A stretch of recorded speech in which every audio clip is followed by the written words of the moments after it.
রিলেই পড়তে যাচ্ছিল। আমটা কি সুন্দর একদম পেকে কি সুন্দর হয়েছে দেখো। একটু হলে আমার মাথাটায় পড়তো। এরকমভাবে সব সময় কিন্তু এখন সকালবেলা করে আম পড়ছে। এ দেখো আমটা এত পরিমাণ পেকেছে, দেখো এত পরিমাণ পেকেছে, পড়েই ফেটে গেছে। আমি কলের বাড়ি আসার পর সকাল সকালে দুটো আম পেয়ে গেছি। আমগুলোর সাইজ ভীষণ ছোট কিন্তু ভীষণ মিষ্টি খেতে, দারুণ টেস্টি। দুটো আম পেয়ে গেছি সকাল সকালই। চলো রেখে দিই, পরে আমটা খাওয়া যাবে। আজকে খুব তাড়াতাড়ি হাঁড়িটা নিয়ে ঘর থেকে বেরিয়েছি, তার কারণ ঘুম থেকে উঠতে উঠতে হয়ে গেছে বেলা। কালকে প্রচুর গরম ছিল, সকালবেলার দিকে একটু হাওয়া দিয়েছে, তো সেই কারণে সবাই ঘুম থেকে দেরি করে উঠেছি। এখন বাজে 8:30টার মতো, ঘুম থেকে সবাই 8টার দিকে উঠেছি। কালকে 3টে অবধি আমাদের এখানে কারেন্ট ছিল না, আর ভীষণ গরম ছিল বলে ঘুমটুম আর হয়নি, তো সেই কারণে প্রচুর দেরি হয়ে গেছে ঘুম থেকে উঠতে। হাঁড়িটা নিয়ে বেরিয়ে পড়েছি, মুখ ধোয়া হয়ে গেছে, হাঁড়িটাড়ি পরিষ্কার করে তারপর ভাবছি যে চাটা খাবো।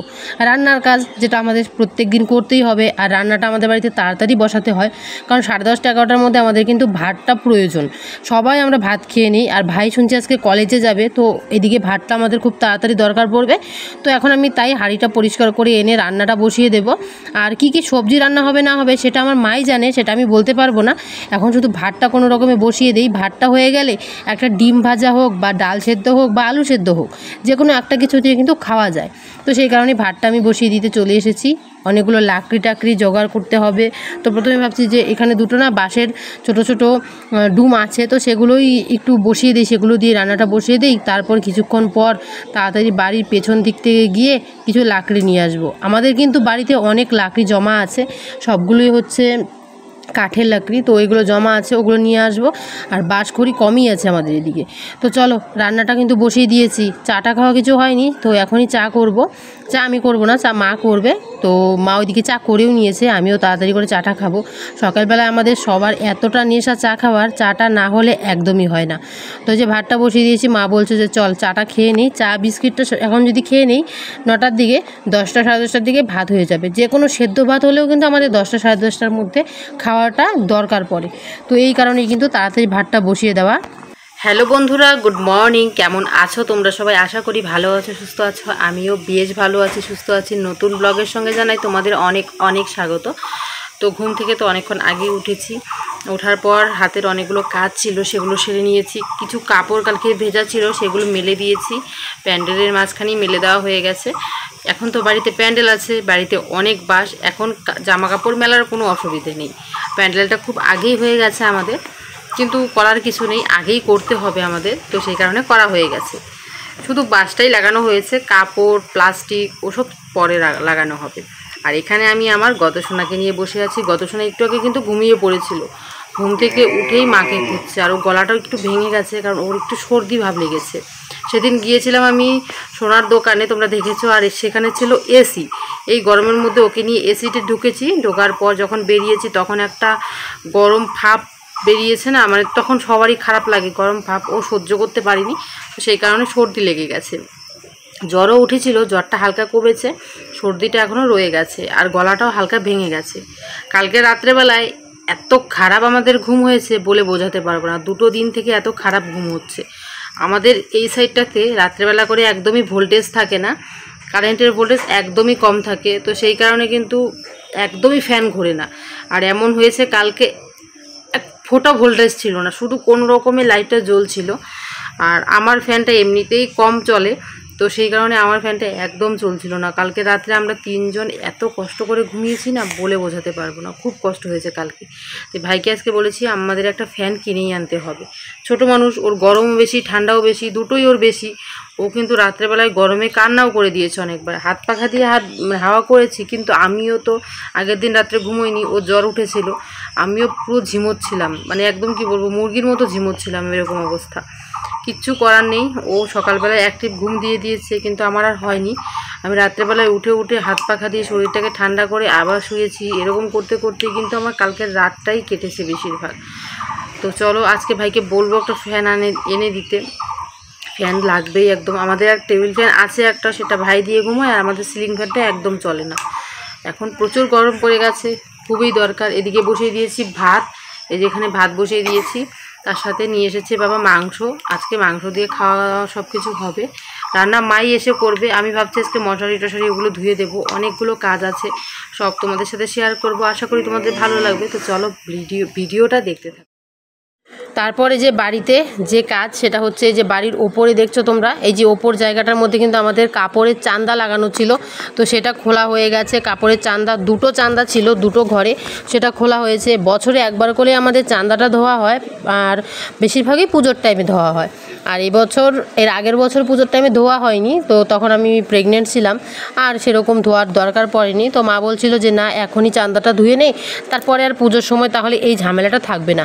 এই চান্দাটা নামানো, এই চান্দাটা ধোয়া যে কতটা পরিমাণ ঝামেলা তোমাদের কি বলবো। পুরো মই দিয়ে উপরে উঠে উঠে প্রত্যেকটা জায়গায় লোহা আছে, সেই লোহাগুলো খুলে খুলে কিন্তু চান্দাগুলো খুলতে হয়। তো যেদিকে চান্দাগুলো খোলা হয়ে গেছে, আর ঘরটা এত ফাঁকা ফাঁকা লাগছে কি বলবো, প্রচুর ফাঁকা ফাঁকা লাগছে। তো এই কারণে ঘরটার মধ্যে গরমও ভীষণ ঢুকছে। এখনই তাড়াতাড়ি করে চান্দাটাকে কিন্তু ধোয়া হবে। বিকেলবেলা বা সন্ধ্যেবেলার দিকে চান্দা লাগানো হয়ে যাবে, না হলে ঘুমানো যাবে না, এত পরিমাণ গরম। তোমাদের সাইডটাতে কেমন গরম জানিও তো। প্রচুর গরম পড়েছে গো আমাদের এইদিকে। আমাদের এইদিকে প্রায় 36 ডিগ্রি চলছে, এত পরিমাণ গরম। আর গরমে আমাদের সবার নাজেহাল অবস্থা হয়ে গেছে। আর এদিকে দেখো, বাঁশের প্যান্ডেলও তো বাড়িতে করা হয়ে গেছে, পুরো বাড়িতে বাঁশের প্যান্ডেল হয়ে গেছে, মানে বাঁশের কাজটা হয়ে গেছে। তোমরা কালকের আগের দিনের ভিডিওতে দেখেছো। তো সম্পূর্ণ ওইদিকে কমপ্লিট। আর বাঁশটা লাগানোর পর থেকে আমাদের একটা সুবিধা ভালো হয়েছে, তো সেটা হচ্ছে কাপড় নাড়ার সুবিধাটা। এমনিতেই তো বাড়িতে যে কোনো একটা অনুষ্ঠান হলে কাপড় চাপড় অতিরিক্ত হয়ে যায় ধোয়া পাল্লা এগুলো করতে করতে। আর সামনে অম্বুবাচী আসছে, সেগুলো অনেক কিছু ধোয়া পাল্লা করতে হবে। তো এই দিকে বাঁশটার কাজটা ভালোই হবে। আর আমাদের অন্নপ্রাশন কিন্তু খুব হাতে গোনা কয়েকটা দিন, আর একটা সপ্তাহ বাকি আছে, তারপরেই বাড়িতে অনুষ্ঠান। তো সব কিছু মিলিয়ে কিন্তু হাতের কাজ যা আছে সব সেরে নিতে হবে। তো এদিকে ঘর দুয়ারের অবস্থা তো একদম কাহিল হয়ে আছে, সেগুলো তাড়াতাড়ি ধুয়ে দিতে হবে। চলে এসেছি কলের পাড়ে, বিছানার বেড কাভার শাড়ি যা ছিল ধোয়ার মতো সব নিয়ে কলের পাড়ে চলে এসেছি। এখন তাড়াতাড়ি করে এগুলোকে ধুয়ে নেব। এদিকে বেশিক্ষণ একদমে কাজ করতে পারি না, ছেলেটা কান্না শুরু করে দেয়, তাই যতক্ষণ ও ঘুমোয় বা যতক্ষণ ও কারো কোলে থাকে ততক্ষণ কিন্তু আমি চেষ্টা করি কাজগুলো করে নেওয়ার। এখন আর বসে থাকার টাইম পাই না। আগে আগে কাজ শেষ করে বসে থাকতাম, টাইম পার হতো না যে কি করব কি না করব। এখন টাইম যে কিভাবে চলে যায়, কখন একটু টাইম পাবো একটু কাজ করব, এটাই ভাবতে ভাবতে দিন চলে যায়। টাইম তো আগের মতো আর পাওয়াই যায় না। কি করা যাবে বলো, কাজ তো করতেই হবে, আর ছেলেটাকেও তো রাখতে হবে। আর আমার একদিকে ছেলে রাখার অসুবিধা বেশি একটা হয় না, কারণ আমাদের বাড়িতে প্রচুর লোকজন, সবাই মিলে বাচ্চাকে রাখা হয়। কিন্তু ওর যখন খিদে পায়, ও যখন ঘুম পায়, তখন আবার ও মা ছাড়া কিচ্ছু বোঝে না, তখন ওর মাকে খুবই দরকার। আর না হলে অত মাকে দরকার পড়ে না। তো এদিকে আমি প্রত্যেকটা কাপড় চোপড় ভালো করে ধুয়ে দিয়েছি। 3টা বেড কাভার ধোয়া হয়ে গেছে। আমার নাইটি, ঘরের মশারি, বালিশের কভার যা আছে সব ধোয়া পাল্লা শেষ। হ্যাঁ, এই কাভারগুলো আমরা নতুন কিনেছি, নতুন কিন্তু অনেক জিনিস কেনা হয়েছে, যেটা তোমাদের সাথে এখনও শেয়ার করা হয়নি।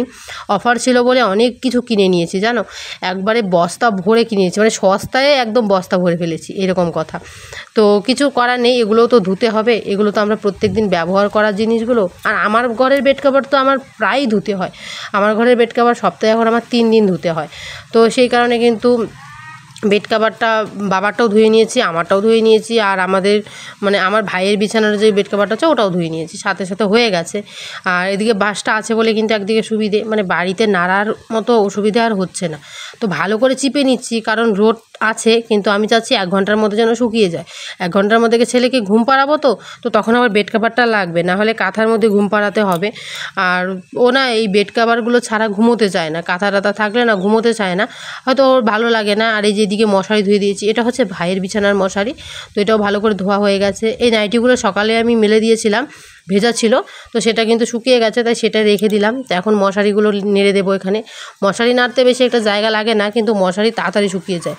বাবুর কয়েকটা জামা কাপড় ছিল হিসুর, তো সেগুলো সকালবেলা ঘুম থেকে উঠেই রাত্রের যে কাপড়গুলো থাকে হিসুর, তো ওগুলো কিন্তু সকালবেলায় ঘুম থেকে উঠে ধুয়ে দিতে হয়, প্রত্যেক দিন কাপড় চোপড় ধুতে হয়।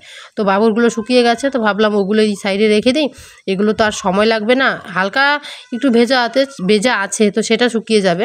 তারপরে যে আমার ঘরের মানে আমার ঘরের মশারিটা, তো সেটাও নিয়ে নিচ্ছি। আমার বিছানার মশারিটা না হালকা একটু ছিঁড়ে গেছে, তো ভাবছি তাড়াতাড়ি এটাকে সেলাই করে নেব, টান লেগে কোনো জায়গায় হয়তো ছিঁড়ে গেছে, আগে দেখিনি, আজকে ধুতে গিয়ে দেখি যে একটু ছেঁড়া আছে। তো তাড়াতাড়ি আজকে সুই সুতো নিয়ে বসতে হবে রাত্রেবেলায়, সেটাকে সেলাই করতে হবে।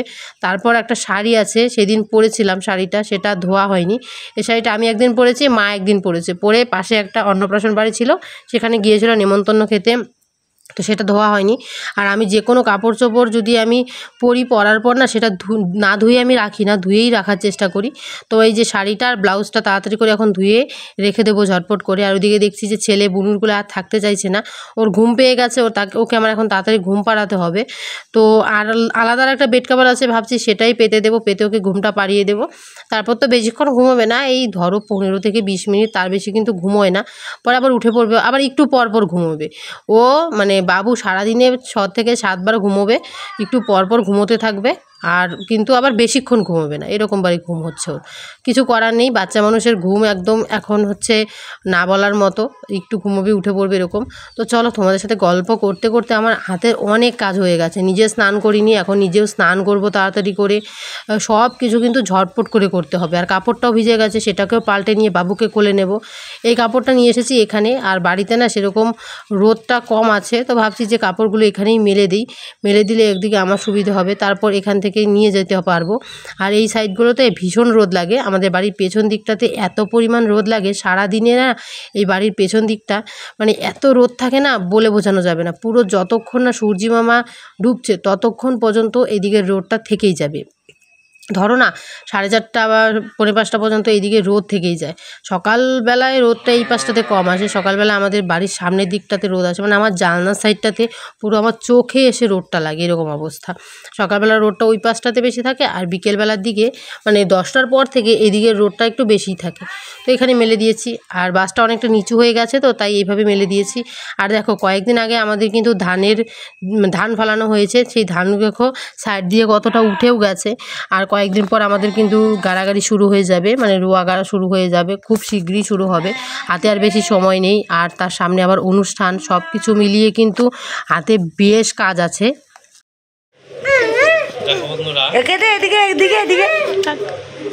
এদিকে চিল্লু না, দুষ্ট মাইতি শরৎ আমি কয়মা ঘুমাই শোনো এমা দুষ্ট এমা এখানে একটু এমা বলেছিলাম না সন্ধ্যেবেলার দিকে এই যে উপরে চান্দাটা লাগানো হয়ে যাবে। এই দেখো উপরে চান্দা কিন্তু মা লাগিয়ে দিয়েছে। আমি আর ময়ে উঠে শরীর কাঁপাইনি, কারণ ময়ে উঠলে আমার ভীষণ শরীর কাঁপে, উঁচু স্থানটাতে ভীষণ শরীর কাঁপে। খোলার সময় খুলে দিয়েছিলাম, এখন মা বলছে যে থাক আমি টানিয়ে দিচ্ছি। আর খুব পরিষ্কার হয়েছে, প্রায় 1 বছর প্রায় হয়েই গেল এটা ধোয়া হয় না। 1 বছর হয়নি, তাও ধরো না 9 মাস 10 মাসের মতো হয়ে গেছে যেটা ধোয়া হচ্ছে না। একবার প্রেগনেন্সিতে ধুয়েছিলাম পেট নিয়ে, তখন বোধহয় 3 মাস আমার ছিল প্রেগনেন্সি, তখন ধোয়া হয়েছিল, এরপর আর ধোয়া হয়নি। তো এই যে আজকে আবার সব কিছু ধোয়াপালা কমপ্লিট করে দেওয়া হলো। এই ঘর ওই ঘর দুটো মিলিয়ে দুটো ঘরই কিন্তু পরিষ্কার পরিচ্ছন্নভাবে আমাদের কমপ্লিট করা হয়ে গেছে। সুন্দর লাগছে দেখতে, পরিষ্কার পরিচ্ছন্ন লাগছে, তো বেশ ভালো লাগছে দেখতে। তারপর পাখা চালিয়ে দেওয়া হয়েছে, পুরো ঘরটা এখন একটু ঠান্ডা ভাব আসছে। মানে এই চান্দাটা খোলার পর ঘরটা এত পরিমাণ গরম ছিল তোমাদের বলে বোঝাতে পারবো না, এত পরিমাণ গরম ছিল। তো চলো বন্ধুরা, আজকের ভিডিওটা এখানেই রাখছি, সবাই ভালো থেকো।